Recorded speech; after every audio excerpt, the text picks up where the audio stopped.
د ضلع چارسدې په شولګره علاقه کې د ګوړې غاڼې شروع شوې دي. کروندګر حسین الله وایي چې د غني د ریبلو وروستو دغه غني د علاجې نه تیرول شي او د غنو نه د جوسو وستلو وروستو دغه شربت بیا اترې ته اچول شي او د دریو یا د سلورو غنټو د انتظار نه وروستو بیا دغه ګوړه تیار شي. دوی مخکې ویل چې اوس هم د چارسدې ګڼ شمېر علاقو کې غاڼې شروع شوې دي او کروندګر د غني ریبلو وروستو دغه ګوړه تیارولو کې او بیا منډې ته د خریډ د پاره رسولو کې لګیا دي. دا اول نه جی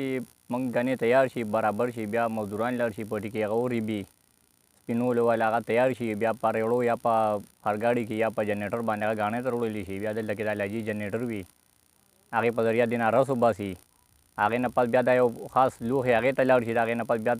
کړي ته ځي هلته کې پخېږي هلته کې چې ګوړه تیار شي بیا دغه اترې ته راواچوي او هلته کې دا بیا مزدوران راغونډوي او دغه ته جوړوي چکې کوي یې بیا هغې نه پس بورې کې واچوي شي او دغه شي تیاره شي.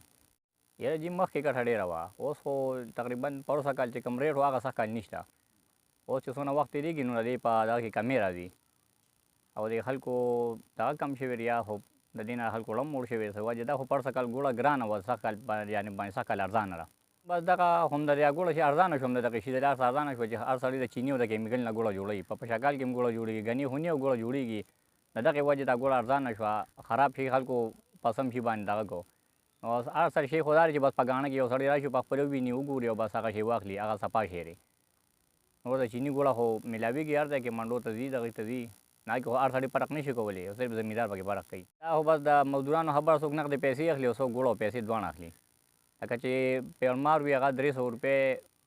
400 روپۍ دوه کسان اخلي د یو پوره